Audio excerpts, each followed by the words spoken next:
Gamester, a textile artist. I absolutely adore transfer painting, and I'm going to share it with you today. And I'm going to show you how to get from this carved elephant that I brought back from India to this, using the transfer paints. Now for the background colours for this elephant, I used vivid violet and royal blue, and these can be in a set sold online.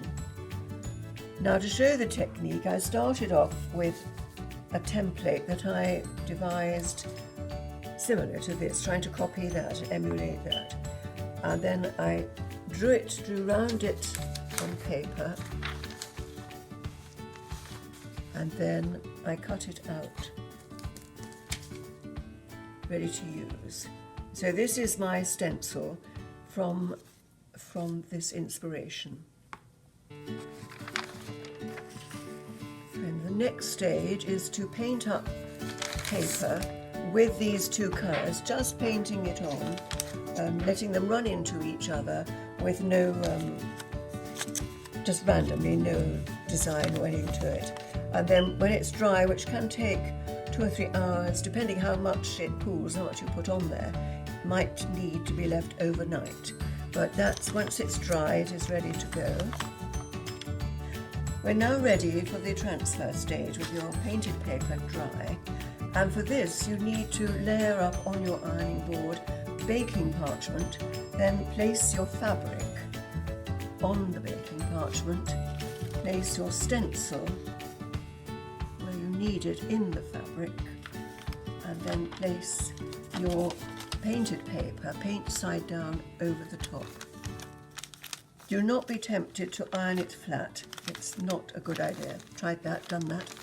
And then when you've got it laid down, place another sheet of baking parchment over the top and pick up your iron, which has to be on a very hot setting, hot cotton setting. That is why we need the baking parchment to protect the fabric and the ironing board from the heat and the paint. So with this, you just iron over it slowly and steadily, taking your time. And this does take quite a time, but I'm not going to spend too much time showing you. You all know how to iron. But once you've ironed all over and finished that side of it, when you remove it, this is the result. This is what you will find once you've removed the paper. You have your elephant in white with the colour around and on its cloth that's draped over its back. For the next stage, the stencil will have picked up the paint from the painted paper, and the elephant itself will be brilliantly coloured with the royal blues. It'll be covered in that colour, and then you place it on your fabric once again, paint side down, iron it over again very slowly, very steadily, your baking parchment over the top. And then once you're happy, keep the iron on it just to check.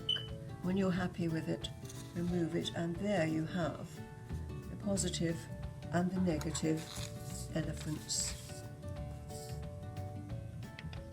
which is what I did for the quilt that I am making now.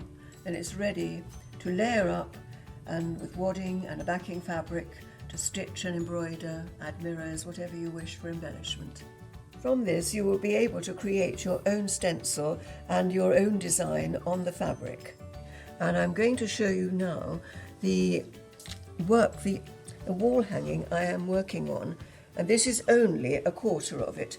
But when we go through more different techniques, you'll be able to develop your own wall hanging to whatever size you wish.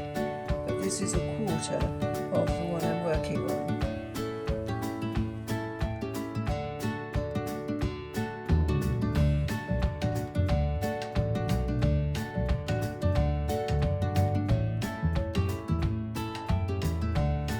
Now I've shown you this technique, you'll be able to go off and have fun making your own stencils using the transfer paints, and hopefully in the future I will be able to inspire you with different techniques using the transfer paints, and I know that you will thoroughly enjoy it because I just absolutely love it.